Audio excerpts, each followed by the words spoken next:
And welcome to the September 22nd regular meeting of the Troy Planning Commission. Copies of the agenda for tonight's meeting are available at the entrance to the room. Additionally, the agendas and minutes of prior meetings are available on the city's website. The meeting will be conducted in accordance with the agenda as presented or amended by the Planning Commission. The roles and responsibilities of the Planning Commission are outlined on the reverse side of tonight's agenda. State law establishes planning commissions. The commission is comprised of 9 members, all of whom have volunteered to serve. Members are appointed by the mayor and confirmed by city council. The other individuals seated at the table or at the front of the room tonight, this evening, are representatives of the city's planning department, the city attorney's office, and the city's planning consultant, Carlisle Workman Associates. If you wish to address the Planning Commission, please come forward when recognized and provide your name and address on the sign-in sheet, which is up there at the front of the room. Please begin your remarks by stating your name for the benefit of the commissioners. All remarks are to be addressed to the Planning Commission and not to anyone else in the room. At this time, I ask that all cell phones, Blackberries, PDAs, or any other devices that might disrupt this meeting, please be placed in silent mode or be turned off. Ms. Zarnicki, the roll call, please. Mr. Apahidian? Here. Ms. Cruz? Here. Mr. Edmonds? Here. Mr. Faison? Here. Mr. Hudson? Mr. Krent? Here. Ms. Koopa? Here. Mr. Zanzika? Here. Mr. Tagle? Here. Quorum present.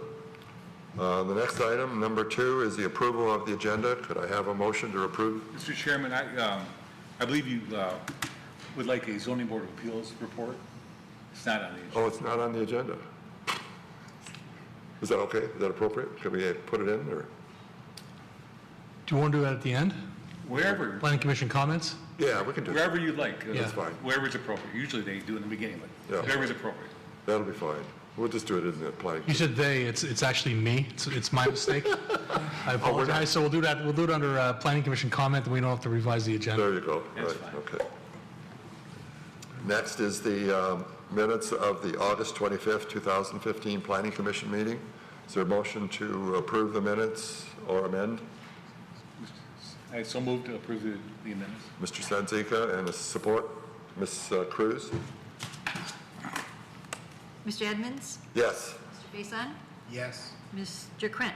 Yes. Ms. Koopa? Yes. Mr. Zanzika? Yes. Mr. Tagle? Yes. Mr. Apahidian? Yes. Ms. Cruz? Yes. Item number 4 is public comment. This is for items that are not on the agenda.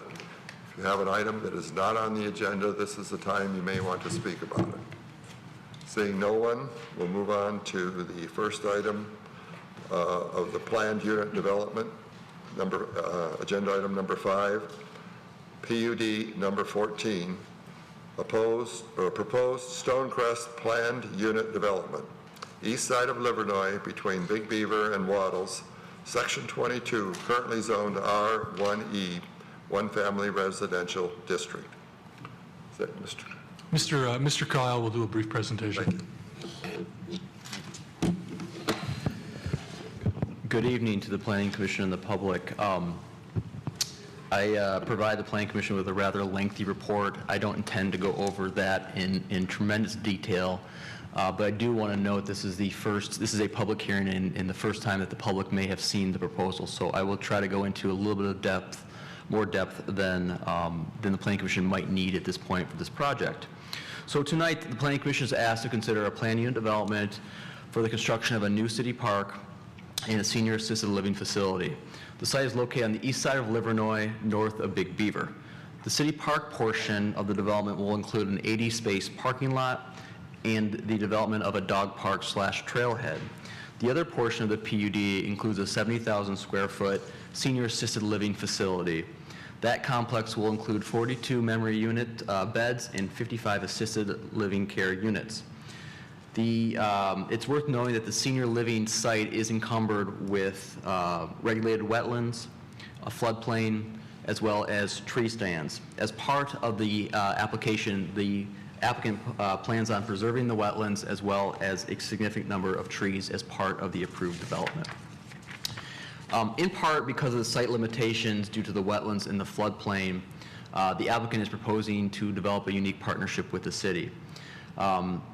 In order to use the part of the city property which the applicant proposes to use it for stormwater management, infill for their development to raise the base level above the floodplain, and shared parking, in exchange, the applicant is providing a number of public benefits, and these include the construction of an 80-space shared parking facility, construction of internal sidewalks, construction of a plaza and trailhead, use of the stormwater best management practice, including a rain garden, landscaping along Livernois, a sidewalk along Livernois, and $50,000 in contributions for park improvements, including paths and trails.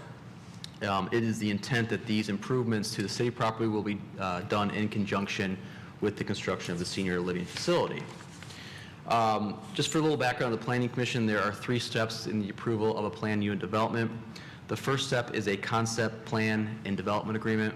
The second step is a preliminary development plan, which includes a preliminary site plan, and the last approval is the final development plan and final site plan. Because the applicant has already developed the site plan and has met with the Planning Commission a few times on this project, they are tonight seeking concept development plan and preliminary site plan. It's worth noting that if the Planning Commission forwards a recommendation tonight for this project, this will be the last time the Planning Commission considers this project. Then we'll go to the City Council for approval, and ultimately the final site plan will be an administrative action approved by the zoning administrator. So when considering a planned unit development, which is a rezoning, the first thing that we do consider is the master plan and what the master plan specifically speaks to this site. As noted in the master plan, the site is designated as single-family residential. This category is intended to preserve the existing quality of the residential neighborhoods while recognizing that there are additional uses that support such residential areas. We have noted that due to the encumbrances of the wetlands and other site issues, that the development potential of this site is limited, and any development potential will be located adjacent to or very close to Livernois. So due to these factors, as well as the consideration of the use, we do find that single family may not be feasible on this property. However, we do find that the proposed use of a senior assisted living is keeping with the residential character of this section of the road. In addition, a tenet of the master plan is the preservation of residential neighborhoods. And in considering the proposed use of the applicant, the bulk and site layout of the applicant, and other site improvements, we do find that the applicant has done a nice job of mitigating any potential impacts on adjacent properties. Furthermore, the applicant is preserving all the existing natural resources and features on the site, which would not be possible without a planned unit development. So for those matters, we do find that the proposal is consistent with the master plan as set forth. In addition to the master plan, there are 18 standards that the Planning Commission should consider in regards to the rezoning. I'm not going to list all 18. We went into a lot of detail in the report, but these 18 speak to the compatibility of the proposed use, the proposed public benefit, the preservation of natural resources, the use of innovative and creative design, the quality of the development, the consistency with the master plan, and the consistency with zoning requirements. In total, we do find that all PUD standards have been met with the application. Specifically looking at the site plan, again, the applicant is seeking preliminary site plan approval tonight. We do have a few issues of note for consideration of the Planning Commission. The first consideration is the applicant is requesting a PUD. A PUD is established to allow for flexibility in the ordinance to provide for a more creative site layout. We do note there are 2 avenues or 2 measures that the applicant is seeking relief for. We don't note these because we have any concern, we just note them for informational purposes. The first is in regards to height. A senior assisted living facility adjacent to single family has a maximum height of 25 feet. The applicant is seeking a maximum height above that 25 feet. There were 2 different height numbers located in the reports. One was listed at 44 feet, which was in the site table data, and the elevations appeared to be 35 feet. So the applicant should clarify what the actual height that they're requesting. Either way, both would be a deviation from the maximum height allowed without a PUD. The second is a greenbelt setback. Senior living facilities are required to have a 50-foot greenbelt along all property lines. The applicant is placing the building and parking lot location within the 50-foot encroachment to the north side, and the parking lot and drive aisle encroaches into the south 50-foot of the property line. You will note that in your packet, we did receive a letter from the adjacent property owner to the south, Mr. Black. He expressed concerns of the encroachment of both the parking as well as the location of the generator and the location of the trash enclosure. It is our understanding that the applicant has met with Mr. Black subsequent to that letter and has addressed some of those concerns with Mr. Black, and the applicant can fill you in more with what their proposed details are in regards to that. We do note that we did also note in our memo that we do agree that additional screening should be provided along the southern property line to address this parking encroachment. Other site plan issues that we do note is the applicant is required to add bicycle parking to both the senior living facility as well as the city park. The applicant should provide a detailed landscape plan with species. This was not included in the submittal. We ask that the applicant break up the 28 spaces that are located adjacent to the southern property line with at least one landscape peninsula island to break up that massive parking. The applicant should indicate trash enclosure screening. And lastly, the applicant should submit a lighting plan with fixtures and photometrics. So in summary, our recommendation is broken down into two parts. The first is that we recommend approval of the concept development plan and the preliminary plan. We find that the PUD does meet the standards outlined in 11.03, and the applicant is proposing a unique partnership with the city that would not be possible without a planned unit development. Secondly, we do recommend that the Planning Commission grant preliminary site plan approval. That is conditioned on the aforementioned issues that I had noted previously. Thank you. Just one point of clarification. If it should be approved by the Planning Commission, then the City Council will then have a public hearing again too. Is that correct, Mr. Savinet? Yes, that is correct. Thank you. Okay, any questions for the planning consultant from Planning Commission members? If not, we will, is the applicant present? I'm assuming you've signed in. Okay, thank you. Good evening, members of the Planning Commission. My name is Mark Pomeranke, Vice President of Operations for North Point Development and a partner in Stonecrest Senior Living. Again, thank you for having us here tonight, and thank you for your service to the City of Troy. I think this has been a very iterative process, and we've definitely enjoyed working with the city staff and yourselves to develop what we feel is really a combination of ideas that's resulted in a very strong plan for this development. We're very excited to fill what we believe is a need for the senior living component in this area. And so to kind of just give a quick summary, this process started back at the end of June. We were in front of you on the July 28th meeting, and I feel like we've heard a lot of really good feedback, and I feel like we've incorporated a good amount of that feedback into our plan. Following the Planning Commission meeting, we scheduled a meeting with neighborhood associations for Troy Meadows and Westwood Park, in which we met on August 12th and presented the plan and discussed, kind of refined where drive relationships were and kind of explained the plan and gained some feedback from there as well before coming back on the 25th with our revised plan. Since the 25th of August, we've also held an additional neighborhood meeting with all residents invited who live within 300 feet of the property. We had two attendants, Dwayne Christophus, who was the gentleman who spoke at the 25th meeting at the 25th, and David Black, who is the son of William Black, who is the adjacent south property owner.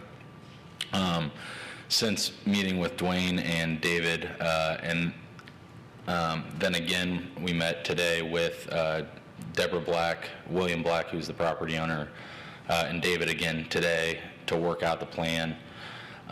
We've made adjustments to the southeast or southwest corner of our site to move parking spaces, add in about 12 evergreen trees, and we feel that we've addressed the Black family's comments. leaving here today, they've mentioned that they are now, would offer support to the project now that we've accommodated their concerns. Really, the other takeaway is not shown on the plan is there's 2 mature trees located on their property line within 5 to 10 feet of their property line that we've committed to preserving. We've committed that all of our parking will be either drained off by pipe, and any surface draining that drains away from our site will get picked up in French drains or some other means of pipe, so that there's no stormwater issue on their property. And we've even offered that should the need arise down the road, that we would replace his existing chain link fence with a privacy fence should he elect to have that. So we do want to be good neighbors to Mr. Black, and he's a longstanding resident, and I feel that we've addressed his concerns. Lastly, the trash, we've moved that towards the back of our site. Included in our PUD, we've also committed not to accept deliveries or trash pickup between the hours of 10 p.m. and 8 a.m. We've also agreed to keep our lighting levels with down recessed lighting, and to keep 0-foot candles at the property line. And we've moved our generator from near the property line to an interior courtyard near our building. And for reference, that generator is primarily, it runs only for emergency backup power for the facility. It kicks on for about 15 minutes every week during the day as the test run, but that's the extent of the noise created by the generator. To kind of address the staff's comments, the staff had 8 comments to our recommendations, and we don't, the first one was to clarify the height of the structure. The structure will not exceed 38 feet tall. I believe our current elevation shows at about 36 and a half, but it will not exceed 38 feet.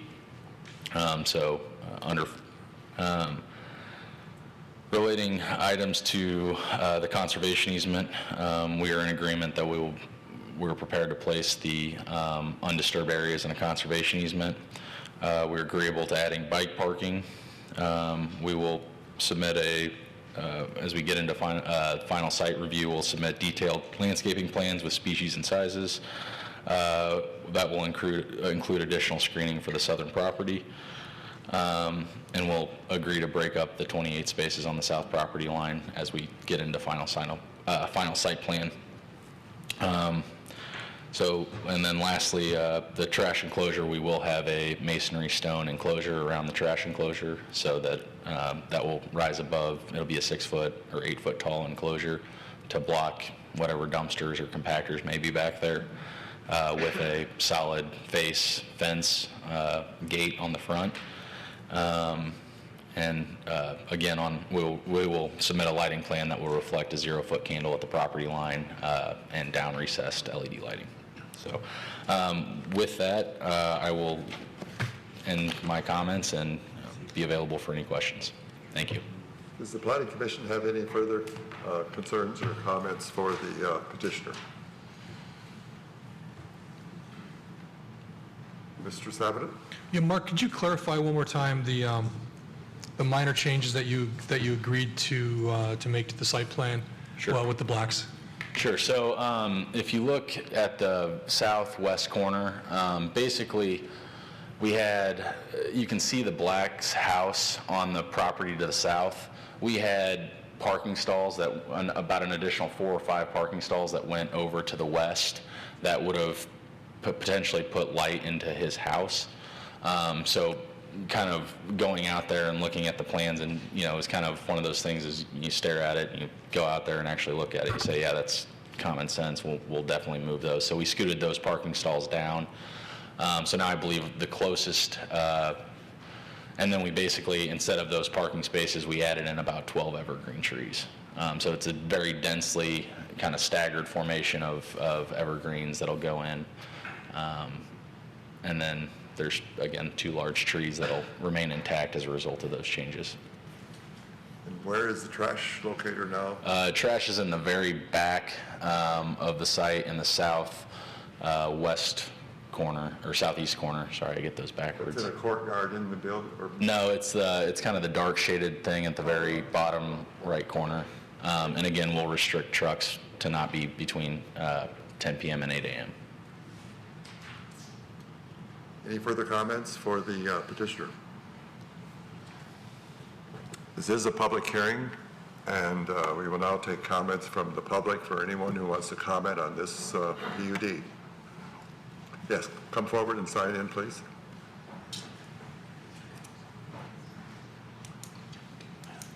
I signed in earlier. My name's Joe Peterson.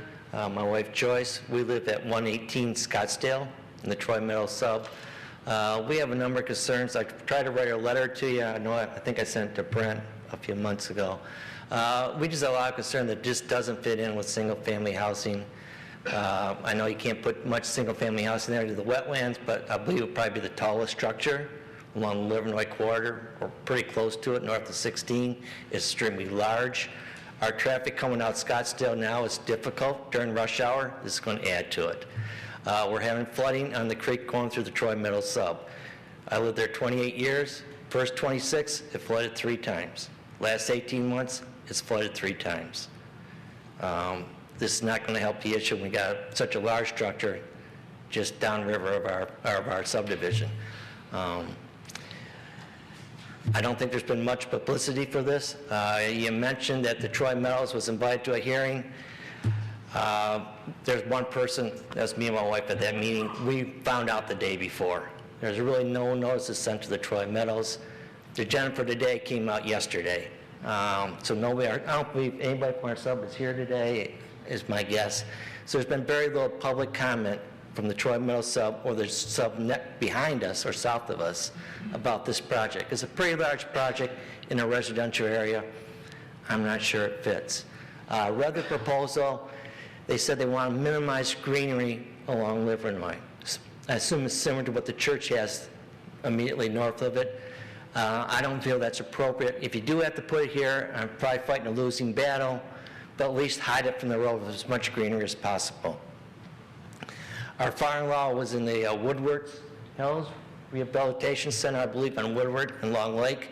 You cannot see that facility from the road.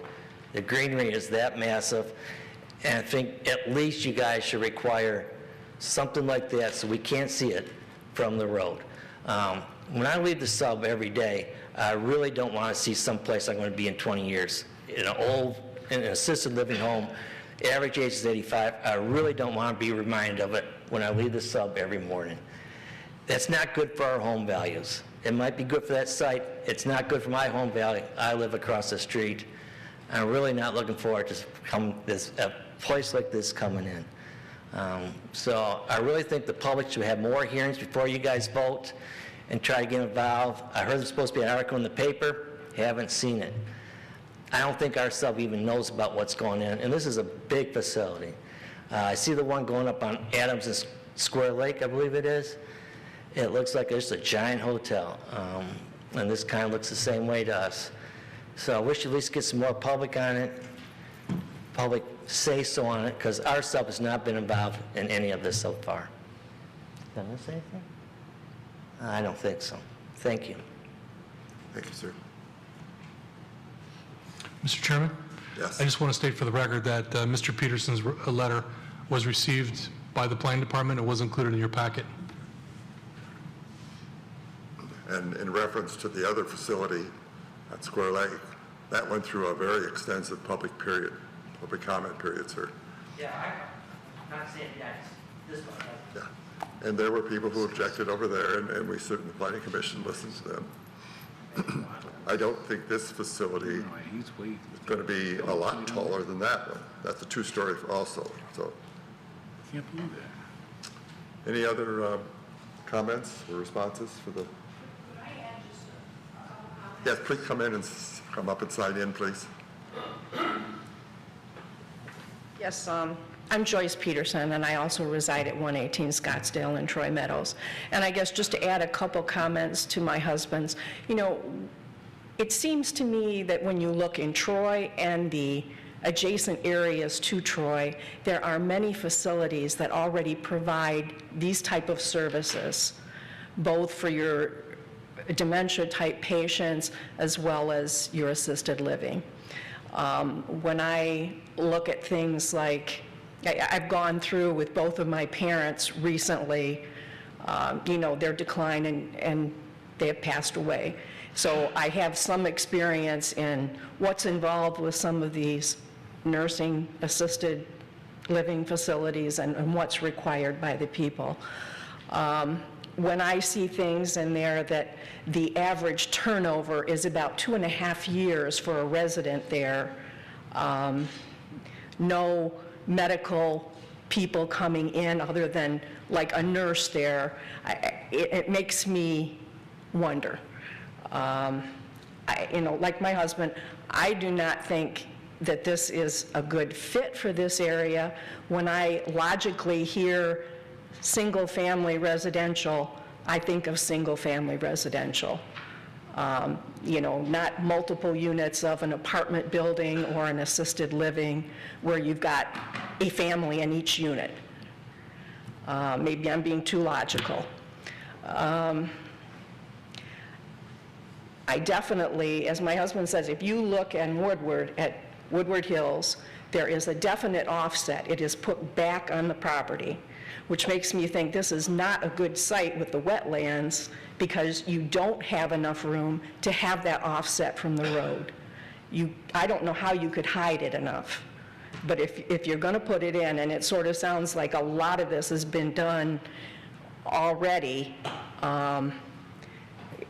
as he says, please make sure that there is greenery on the front because you're going to have a big, massive building there that is going to be an eyesore. You're also going to have, I hope we've had our own civil engineers look at, the capacity of, stormwater, sewage, fire, police, things like that, because I would see a definite increase in those things and definite increase in the traffic. Thank you. May I just ask, did you take the opportunity to meet with the developer? We went to one meeting, and I will say the only way that my husband and I even knew about this was the little sign that's posted across the street on the property. That's standard. And I researched it, yeah. That is standard. That's what we do. We don't, That's the only way. It doesn't seem like there's been a lot of community input or knowledge about this issue. We've been talking about this since June.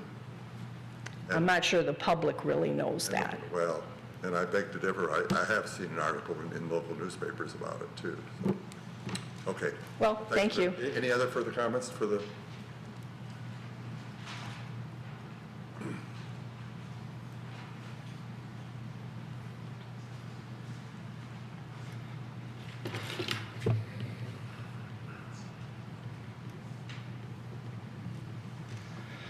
Sorry, Dwayne Christophas. I reside at 3403 Talbot.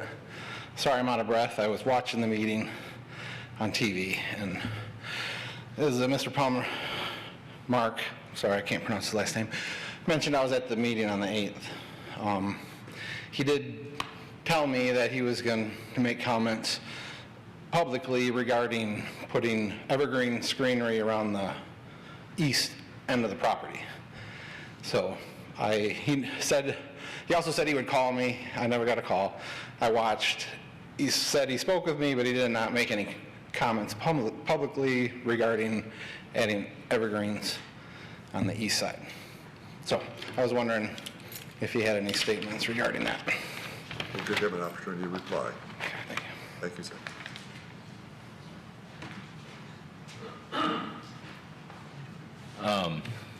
Just to kind of address Mr. Christoph's comment, I do apologize. I kind of had a list of things, and I must have skipped over that one.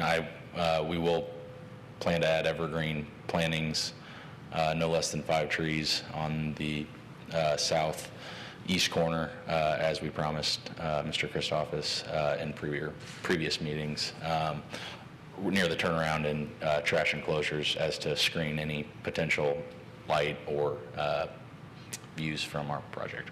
Could we, excuse me just a second, could we see where his house is? Do you have your address, sir? 3403. Talbot. I'm just curious where you're located compared to the other.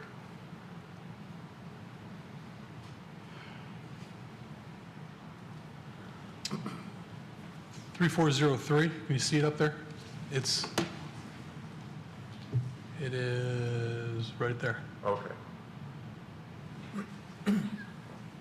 So the evergreens that they're planning on putting in are abutting his property, correct? I believe Mr. Pomeranke indicated they would be screening the dumpster enclosure, the trash enclosure. Okay. I think when we read, if we get to the resolution here, we need to add that as another item there. Is that all right, sir? Yeah. Thank you. Okay, any further comments from the public? Yes, Mr. Toth, please come forward. Good evening, Chairman and Planning Commission. My name is Steve Toth, 2312 Niagara. I'm also the chair of the Dog Park Fundraising Committee. And looking at the minor changes that have been brought out since the last meeting, I do commend the idea that there's bicycle racks. I noticed that there really isn't much more change, but everything's still left in a way that gives us the flexibility to finish the rest of the park in a very quality manner. I'm comfortable with this project. I think the decision was to go with the stone front. I think with the trees, with the park of the new park to the north, and all the trees that are remaining on the east end of the property, I think it's a win-win situation. The development does look attractive. I think it conforms to what's across the street in the area. I also noticed that with the reserve of all the wetlands on the Stonecrest property and what will be in the southeast corner of the new park, it will provide a lot of adequate space for the deer and other animals that are using that as residence, but also continues to give a lot of barriers to lights and sound from our part of the park and the building compared to the properties to the east. I'm also glad, being that we built the new Boys and Girls Club, and one of our issues were trying to be good to our neighbor. And with our traffic, we had an issue with the berm that the neighbors didn't want to have the lights of the headlight as a nuisance. And I strongly suggest that whatever is done in that area is done with good coverage. We found out that sometimes evergreens don't grow as fast as you like, and you don't want neighbors to worry about that for the first couple of years. I strongly suggest that that's done in a very high quality manner.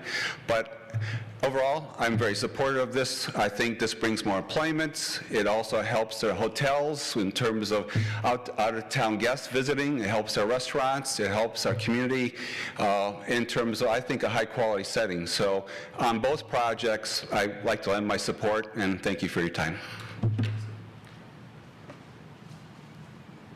Okay, we'll bring this back to the Planning Commission if there's no further comments from the audience. For just further discussion and a resolution. What page is the resolution on? I'm sorry. 7. 7? Okay, thank you.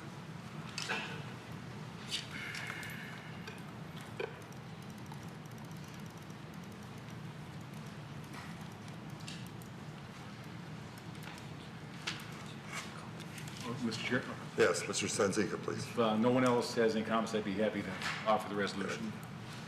With a little bit of help on the With Talbot. the added item, too. I ask for a little help on that. Okay. Whereas the applicant MP Senior Living Development LLC submitted an application for a planned unit development, a PUD, located on the east side of Livernois between Big Beaver and Models in Section 22, and whereas the site abuts a city park which is presently undeveloped but is proposed to include a trailhead and dog park, and whereas the applicant is proposing a partnership with the city to increase the overall development potential of the subject site while assisting the city with developing the park site, and whereas the applicant intends to develop a 100-bed convalescent nursing facility with 37 parking spaces on the subject property while preserving a significant portion of wetland on the eastern half of the site, and whereas the applicant proposes a number of improvements to the city property, including site grading work, sidewalks, construction, detention basin, and construction of 80 shared parking spaces to be used by visitors to the facility in the city park. And whereas the proposed revision to the PUD meets the standard for approval set forth in section 11.03, be it resolved that the Planning Commission recommends to the City Council that the concept development plan approval and preliminary development plan approval for the proposed Stonecrest Plan Unit development, including improvements and layout for the city park, be granted subject to the following. 1, a clarified height of the structure. 2, all areas located outside the limits of the tree removal will be placed in a conservation easement. 3, applicant should add bike parking to the assisted living site and city park. 4, submit a detailed landscape plan with species and sizes indicated. 5, screen the southern row of parking from the adjacent single-family property. 6, break up the row of 28 spaces along the south side of the property with landscape peninsulas. 7, indicate the trash enclosure, screening. 8, submit a lighting plan including fixture and photometrics. And 9, if you could help me with that. Yeah, additional evergreens on the southeast side of the property, is that correct? Can I ask Mr. Motzi a question related to this that may help? Mr. Motzi, what if we were to make a resolution, add a condition that the applicant may revise the site plan as he indicated, revise the site plan as the developer indicated in his comments? That would be acceptable, sure. We could do that as well. And 9, revise the site plan as indicated in his comments. I'll take care of it. Yeah, Mr. Secretary. Could I suggest one revision? The potential resolution was written at such a time that we didn't know what the height was. The applicant has indicated it's not to exceed 30 feet, so for not 38 feet, excuse me. So instead of saying clarify the height of the structure, Mr. Sanzica, what maybe you meant to say was that the height of the structure is not to exceed 38 feet in height. That's fine. I agree. I'll second that. Yes. Seconded by Mr. Krant. Any further discussion of the motion? Yes, Mr. Krant. Quick thought. There were comments that this is a very tall building. The Zion Church and Walsh College, just down the road from this, are also in that range of height. So I don't see it as an anomaly on that road. Anyone else? Any other? If not, the roll call, please. Ms. Sarnicki? Mr. Faison. Yes. Mr. Krant. Yes. Ms. Koopa. Yes. Mr. Zanzika. Yes. Mr. Tagle. Yes. Mr. Apahidian. Yes. Ms. Cruz. Yes. Mr. Edmonds. Yes. Motion passes. Just to assure the people in the audience, if you're still concerned about this, there will be another public hearing at the City Council. So stay tuned and watch the agendas for the City Council. Thank you. Okay, the next item is item number 6, street vacation. Public hearing.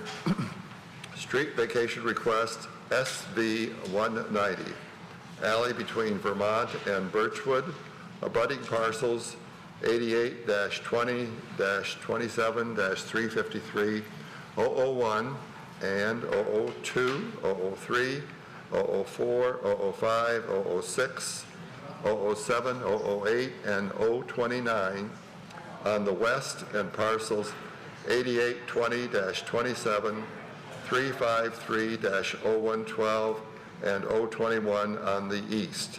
Section 27, currently zoned MR Maple Road and R1E, one-family residential districts, abutting properties. Who's going to take this? Mr. Sabata, thank you. Thank you, Mr. Chairman.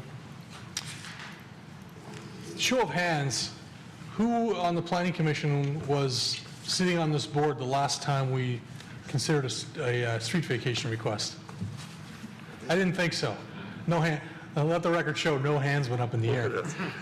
We haven't had one of these in quite some time. I believe the last application we had was for vacating another section of this alleyway. This was years ago, I believe 8 or 9 years ago. But nonetheless, this application is to vacate an 18-foot wide by 240-foot long alleyway, which is part of Addison Heights subdivision, which was originally platted in 1924. And the purpose of the vacation, the The applicant is Mr. Jerry Amber, and you will recall that he's got property located to the west of this alley that was recently granted conditional site plan approval and preliminary site plan approval for a 35-unit loft apartment building.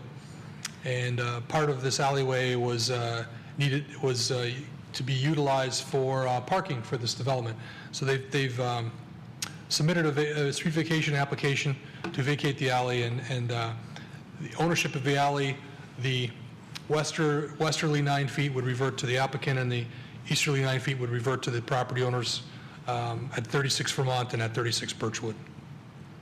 The process for street vacations, just for the record, involves submittal of an application, internal review by the planning department. We prepare a report, present it to the planning commission. They hold a public hearing, make a recommendation. It then goes to the city council for a public hearing, and they ultimately approve or deny the application. So the next step after this public hearing will be a public hearing by city council. Here's the original plat on the screen from 1924, and you can see the alleyway that essentially goes with the kind of a missing tooth here between Woodsley and what was Spruce when it was platted. It's an alley that goes from Livernois all the way to Cherry Street. And what we did is we used GIS, and we actually mapped those segments of this alleyway that are still intact. They're shown in green there. And you can see there's really only 2.5 blocks of this alleyway that are still intact. There's been a pattern over time of vacating this alleyway, and this application is consistent with those past efforts. The application was included. There's a statement from Dennis Cowan, who's the attorney for the applicant, explaining the need to vacate the alleyway.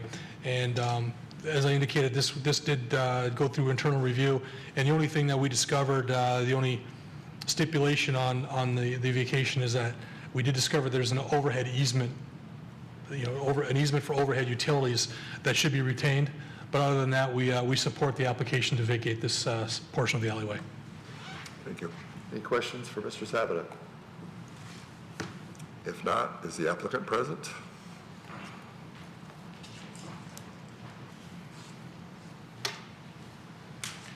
Yes, we are, Mr. Chairman and Planning Commission members, Dennis Cowan of Plunkett Cooney, 38505 Woodward in Bloomfield Hills, and with me is Jerry Amber, the principal of Amber Properties Company.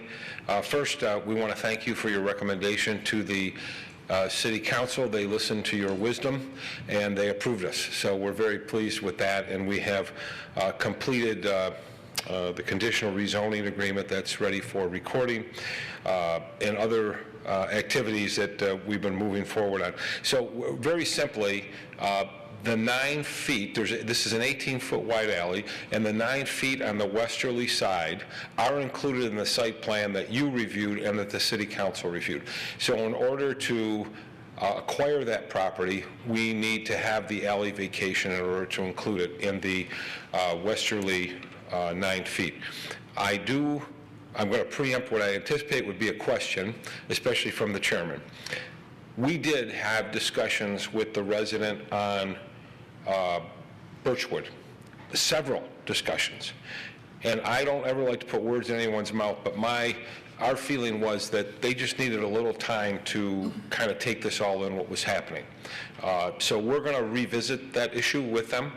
We never had any luck with the Vermont House. We personally went there on 7 occasions, 3 letters, and I'm not sure if it's occupied.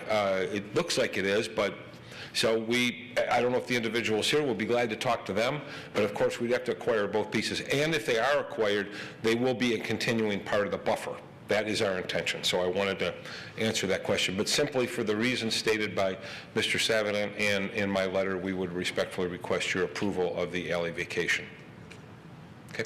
And you did accurately reflect my question and answer and response. Thank you very much. I'm learning. Yes. I'm coming here enough to learn.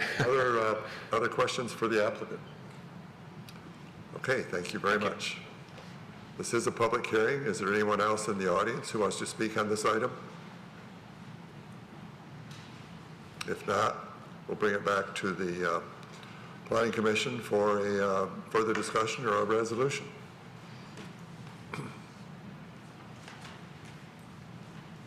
It's on page 90 or 64 in our packet.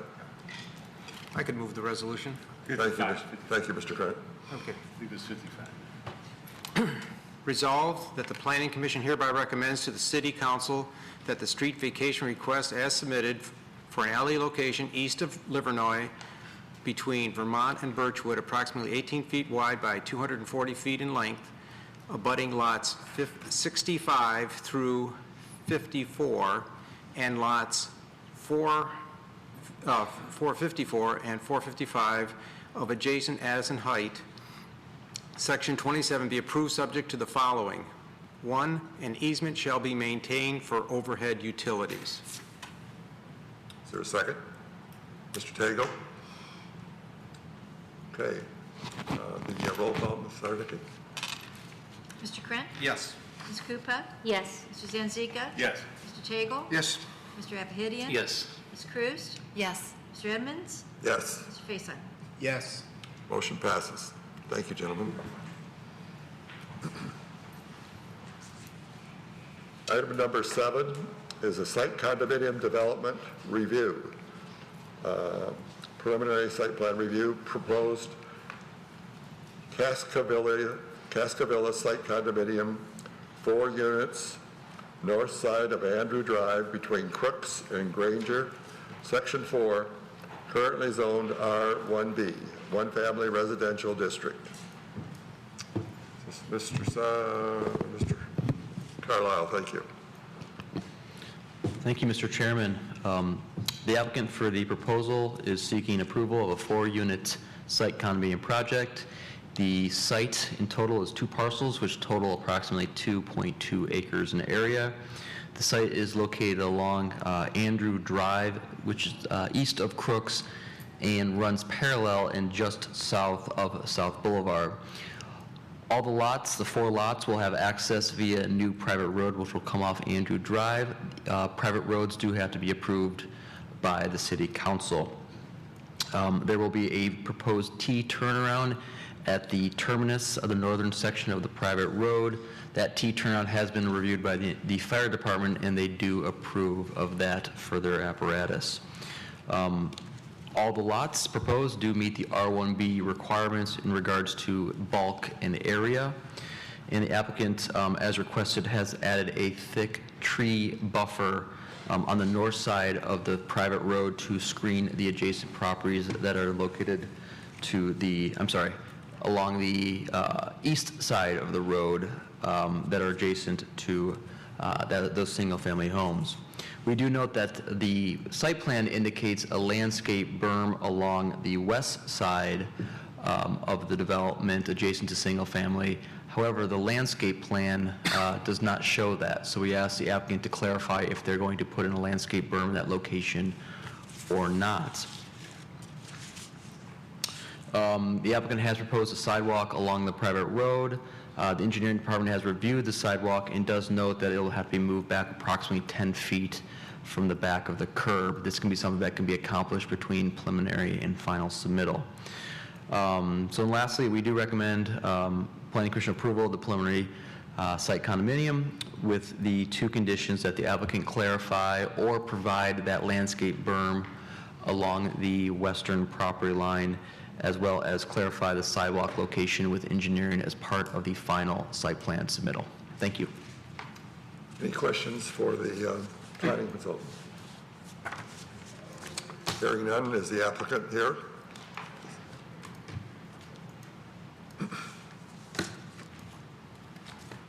Hi. Did you sign in already, sir? I did not, Okay. but I will.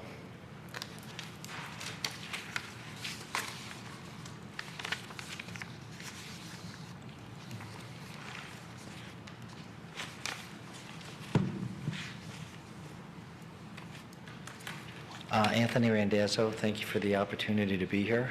We certainly appreciate working in your great city.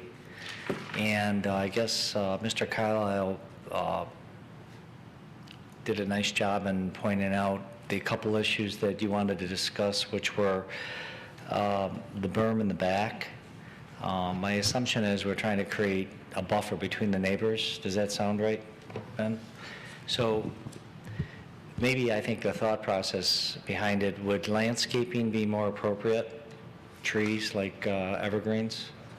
If we put something like that? I We would like not- berms. Do you? You could do a combination of a low berm with some evergreen screen as well. Yeah. Well, we don't have any objections to the berm. Or the landscaping? Well, I think that I'm trying to understand, the thought behind the berm is, what, is it for drainage purposes? Or is it just aesthetics? Screening. Screen? Is it? You did meet with the planning. We Sir, did. I'm just, This was also on your plan, so I'm Yeah. trying to clarify what your intent of what your plan said in relationship to what you're actually proposing out there. Your plan showed a landscape berm, so we don't have an objection to having that berm and having trees on it. We would agree with that. Just to clarify, the site plan is on the screen, and there's a note right there that says proposed landscape berm. I saw But then that. if you go to the landscape plan, there's no landscape berm. So So maybe what we would do is we'll create some like evergreens on it, triangulate evergreens. And we'll show that for the final plan. you do not propose to berm it? I'll propose the berm and the landscape, okay? The evergreens. Were there any other issues? Is there any other issues?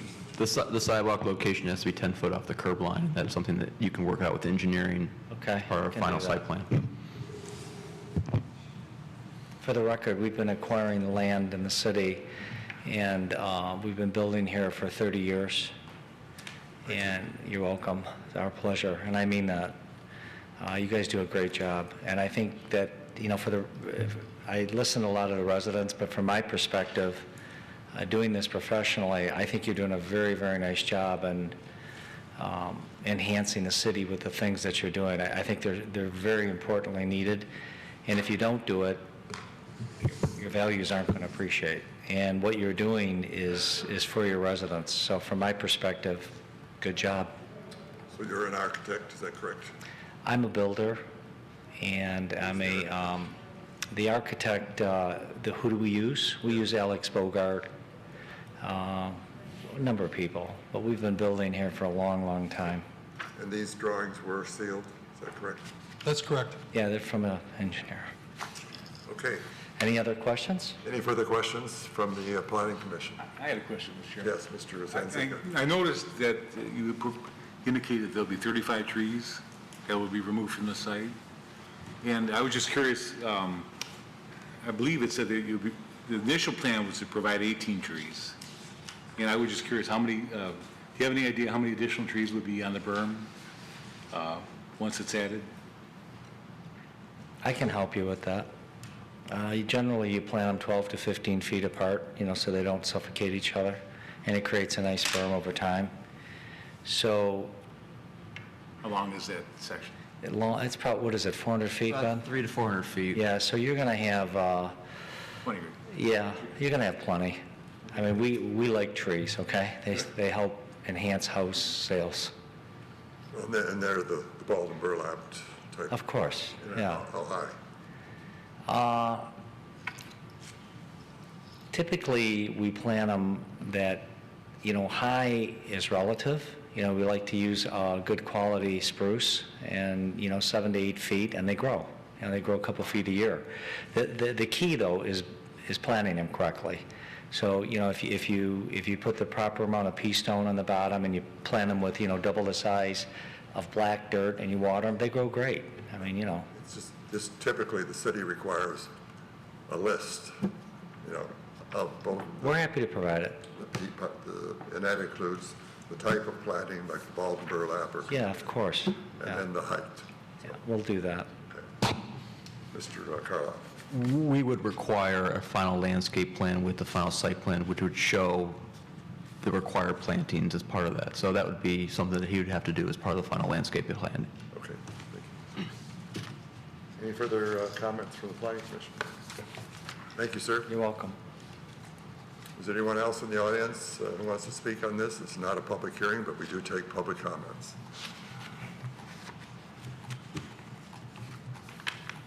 I think this item, or the, where was the resolution?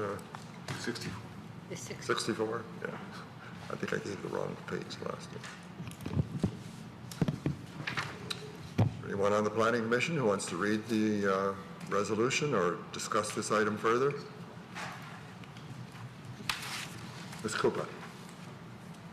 So, this is my first time doing this.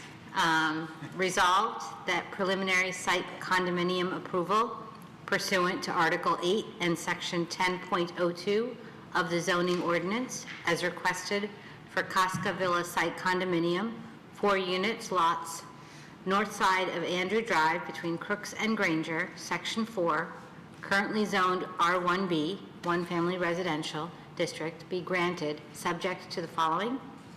Clarify berming and screening along the southern property line, and clarify the sidewalk location with engineering.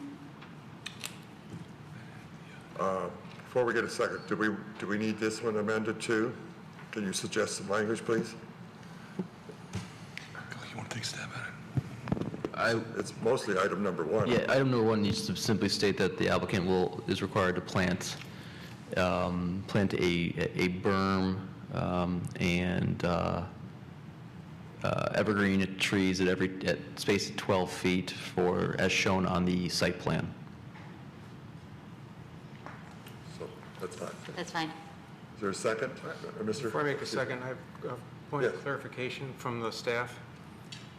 It says clarify berming and screening along the southern property line. I can tell you, I got turned around because the landscape plan was reoriented, so it's actually along, excuse me? I noticed they had north in the wrong direction.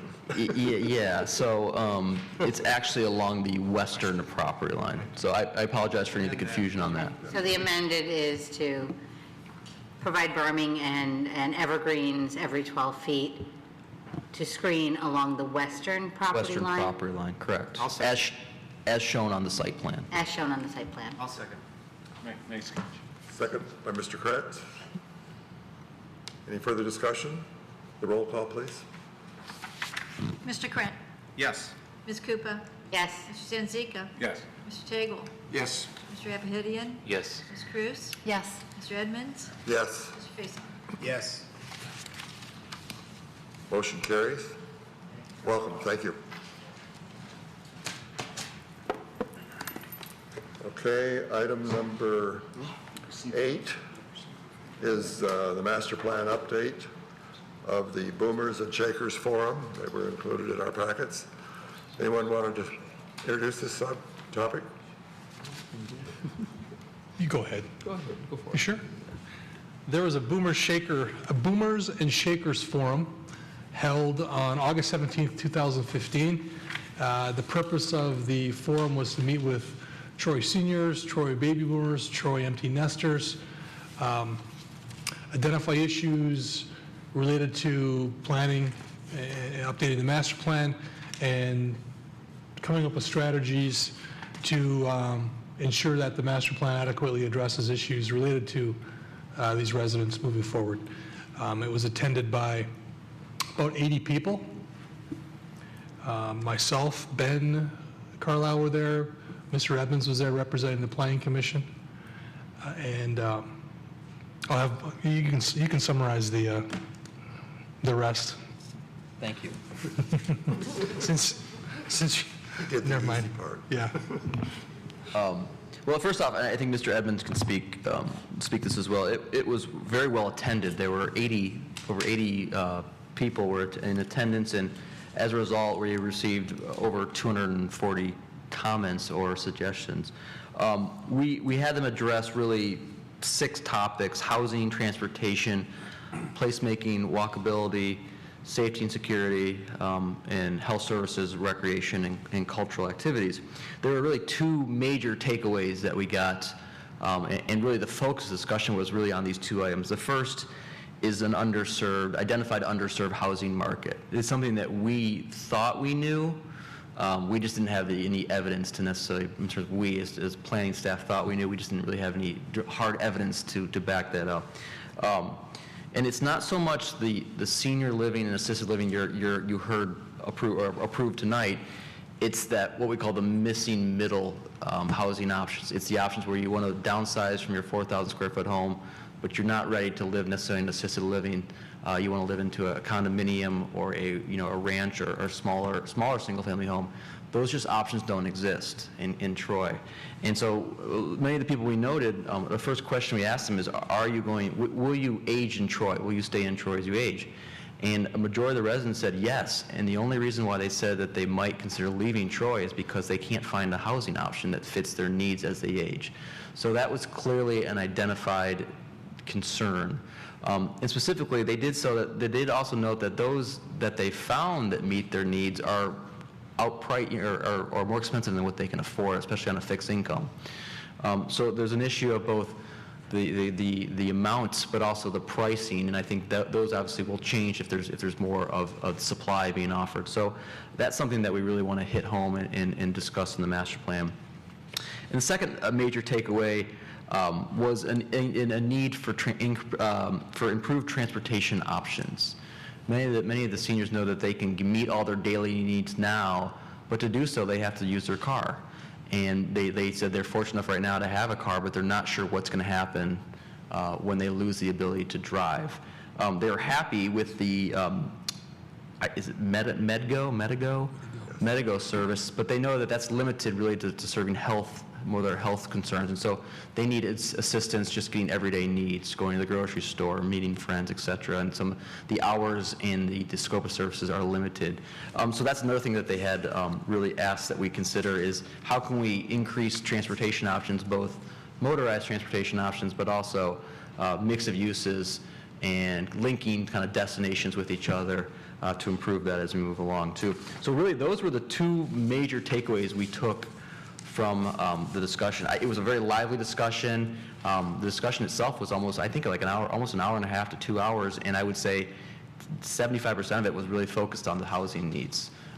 So I don't know if Brent or Mr. Evans have anything to add to that, but those were really the two main takeaways. I've got one thing to add.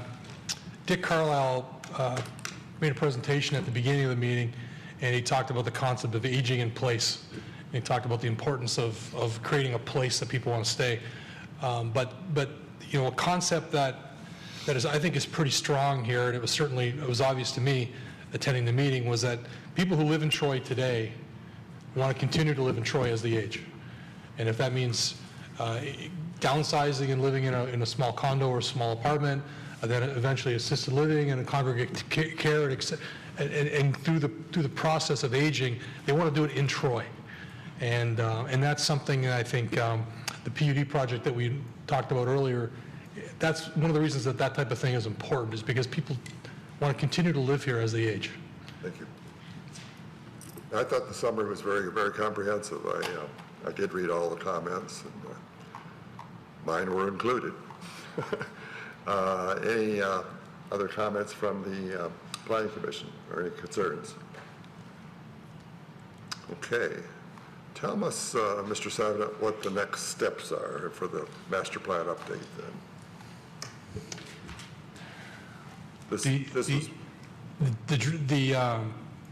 We will have in our hands within about a week a complete draft document to review.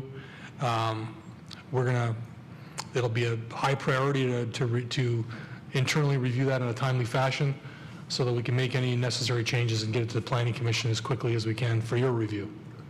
So we recognize that it is a priority moving forward, and we want to do all we can to keep it progressing in a timely fashion. Thank you. Any other comments on the master plan update? Let's move on to public comment for items on the current agenda. Seeing no one, we'll move on to Planning Commission comment. And I'd just like to kick this off to, if the Planning Commission, I know we had this in this room tonight because it's a public hearing, but I think before we did this, we had recommendations that we were going to meet in the council boardroom. Are there any comments on, from planning commission people? Are you comfortable meeting here, or would you prefer to go back to the council boardroom? Yes, Mr. Krebs. I think for a public hearing, this is a better venue because it allows the audience, a bigger audience in this room. Right. And I think the staff tries to anticipate that. If there's a controversial issue coming up or that type of thing, they're aware of because they've received comments. Yes, Mr. Sabada. Just to add to the discussion, I believe, I don't want to speak for anybody, but I believe one of the reasons that you're mentioning this is a conversation that you and I had with Mr. Hudson. Yes. There was a previous meeting where Mr. Hudson knew that the only item of any substance that was going to be discussed was the PUD. He knew that he was going to recuse himself, so he didn't even attend the meeting, and he watched that at home. The meeting was in the boardroom, and he indicated that optically, when you're watching at home, the sound quality wasn't as good as it is in this room, and he indicated that.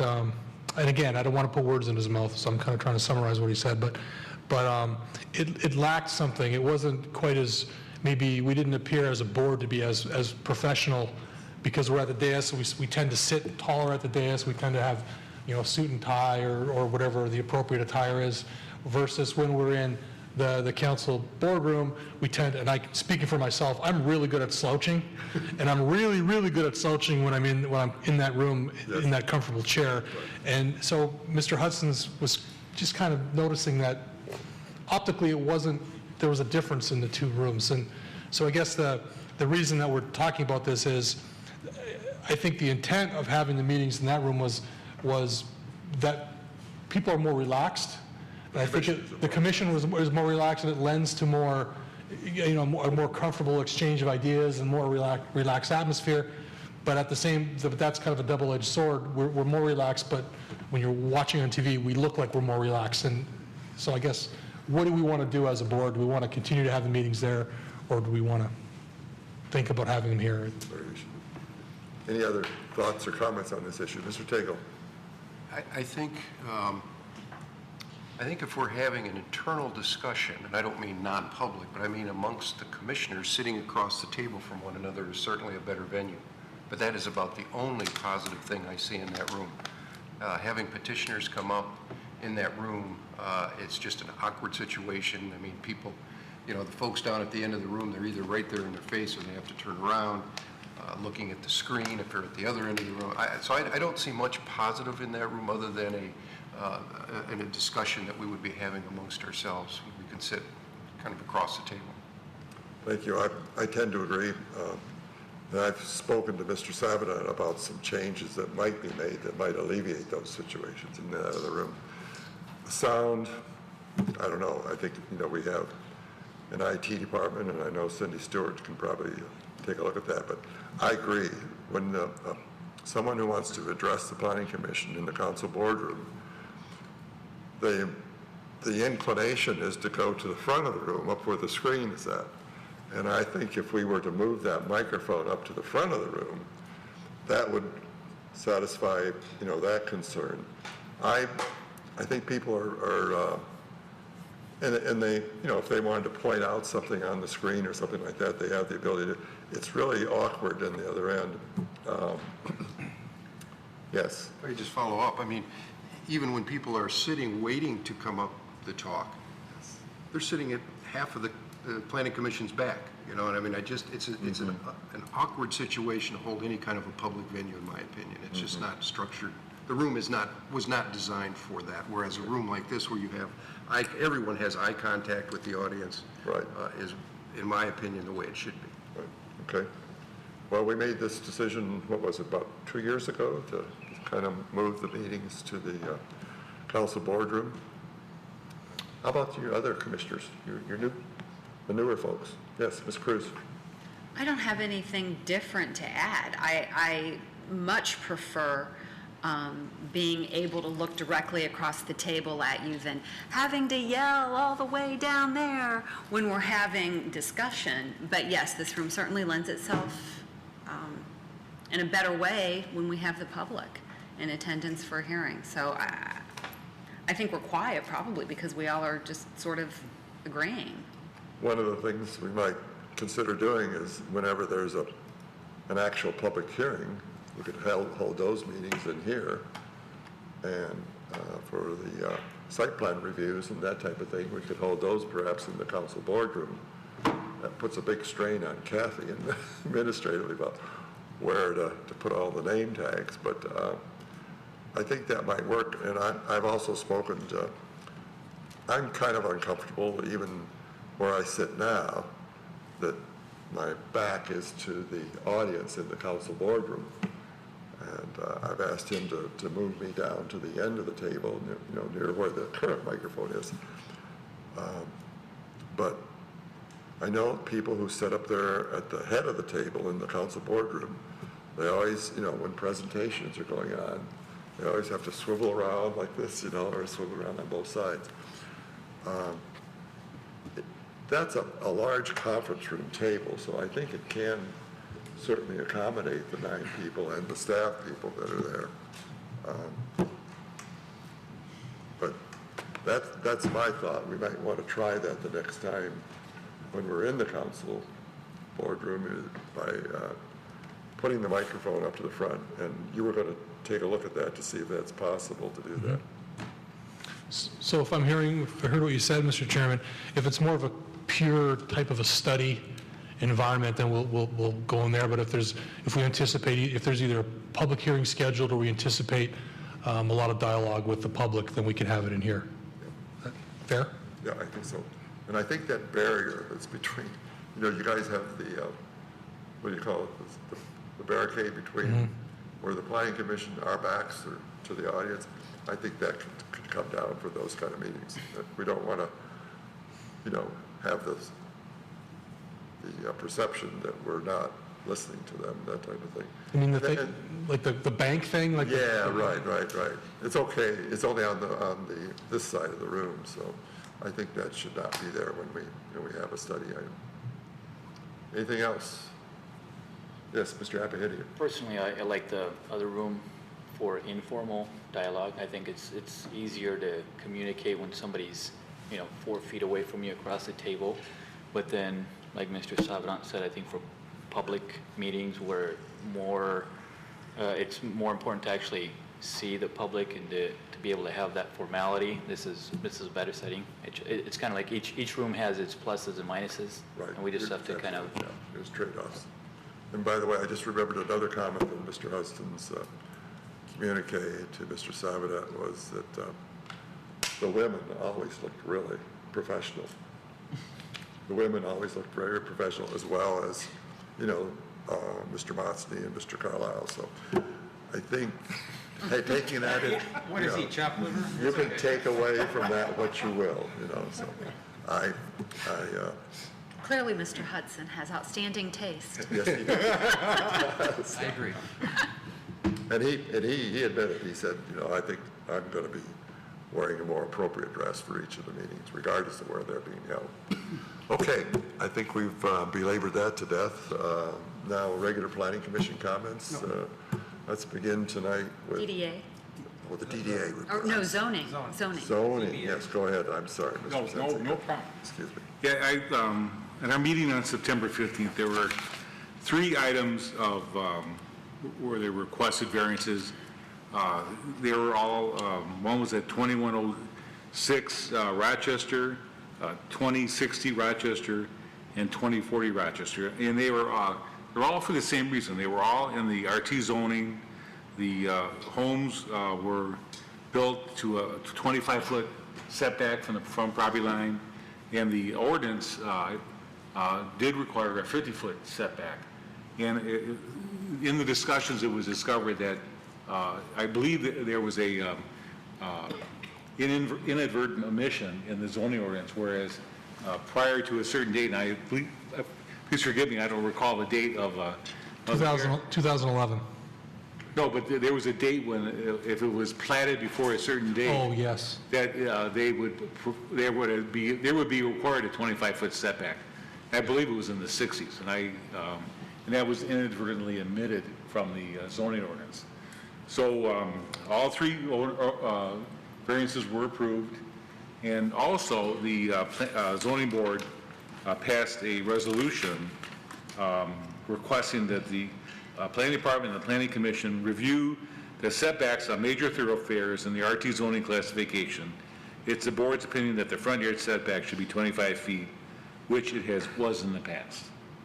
So, so the three were approved, and the ZBA has recommended that the ordinance be revised to changes to what it was in the past. And that's my report. You all know that we did a comprehensive rewrite of the zoning ordinance and completed it in 2011. And what we did is we took, I believe, 4 different medium-density residential zoning districts. We combined them into one. And in the one district that Mr. Zanzika at the time was, I believe, R1T. There's 4 of them, so I get them confused. But there was this difficult to find exception. Every district had a 50-foot setback requirement from a major thoroughfare, which Rochester Road is a major thoroughfare, but there was an exception in this one district, and we did not carry that exception over when we rolled all the zoning districts together. It was an inadvertent oversight on our part. So in this instance, they correctly sought and received a variance, which I believe was appropriate, and moving forward, we've kept kind of a list of housekeeping items that we need to fix, and that's one of them. Another one that we've talked about fairly recently is the height in the Big Beaver corridor is that issue. And you'll recall Mr. Krent, when Mr. Krent was on the Zoning Board of Appeals, the Zoning Board of Appeals reviewed a list of potential zoning ordinance amendments, and there were 7 or 8 or 9 amendments that were presented last spring by Mr. Krent, and we haven't forgotten that. We haven't misplaced it or anything. I think based on I reviewed it very quickly last week, and I think at least 2 of those I agreed with the amendment. There was a couple I think we need to talk about. I think they were more kind of a unique situation versus a norm, and I don't know if it's necessarily appropriate to amend, but that's really a discussion we need to have with the Planning Commission. So the Zoning Board of Appeals, Mr. Zanzika, correct me if I'm wrong, did reference that list at the last ZBA meeting, and I just wanted to let you know we haven't forgotten about it. We were just waiting for kind of a critical mass of housekeeping items, and we're getting to that point now where we've got a critical mass, and we'll go forward. There are a couple of are you finished with your report, Mrs. Zanzika? I was going to, in light of that, I think it would be appropriate to provide that list to the ZBA, just to refresh your memory. They asked for a summary of that, and if you could do that, I think for the next board meeting, we would appreciate that. Great. Good. Any comments on that? Okay, let's begin Planning Commission comments tonight with Mr. Tagle. I have nothing tonight, thank you. Mr. Zanzika? I was very impressed by the proposed Stonecrest planned unit development. I think it was well designed.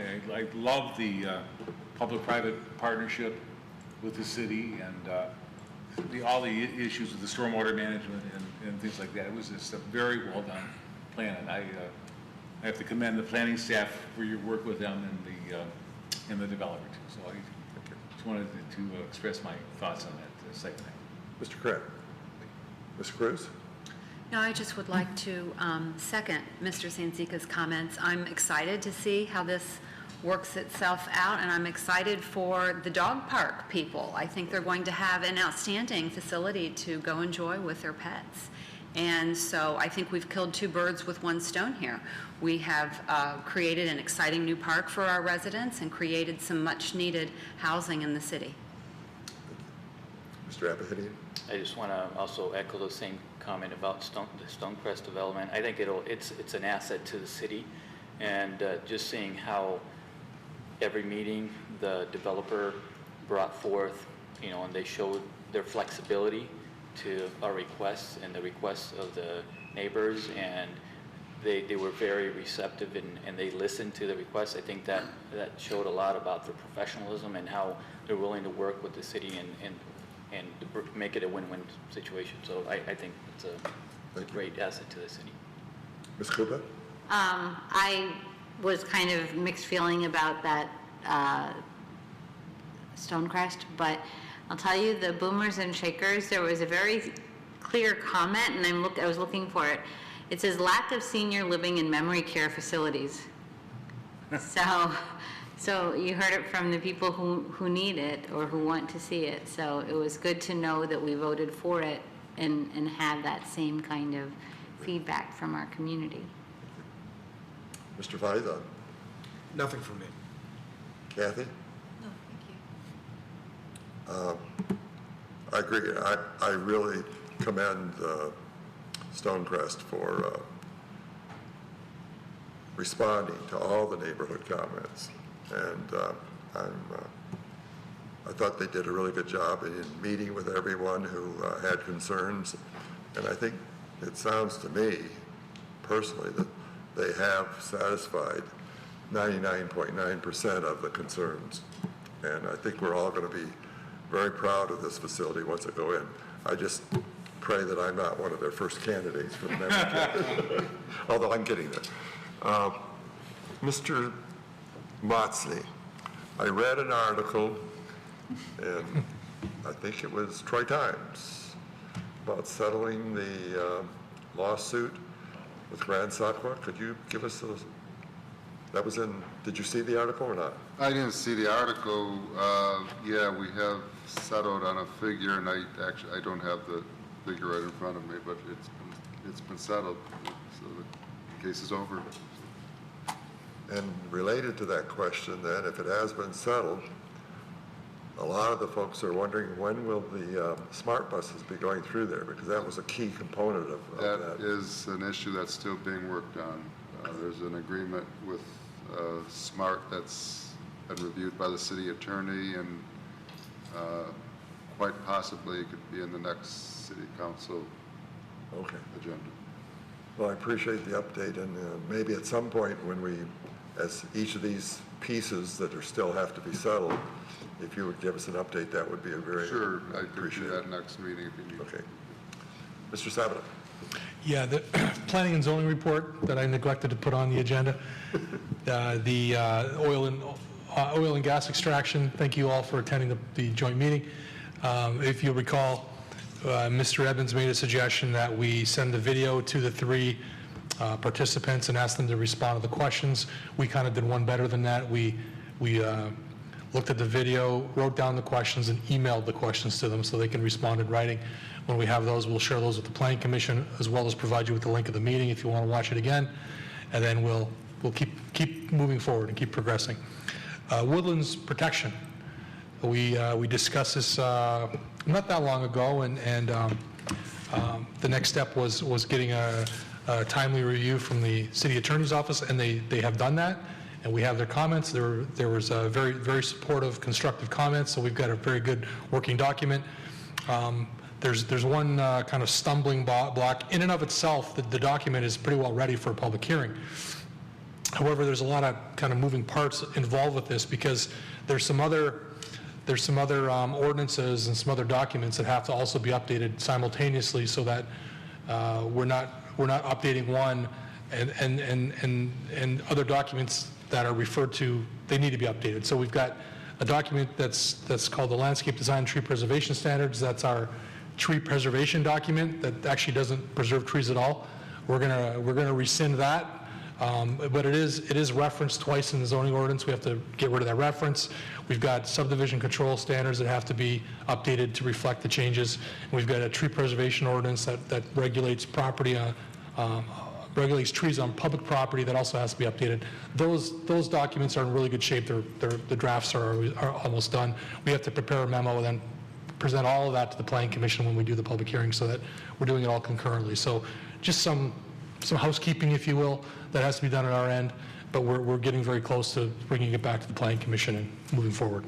And then we'd have to have a public hearing after that? That's correct. A public hearing for the zoning ordinance portion. The other documents do not require, by law, Planning Commission public hearings.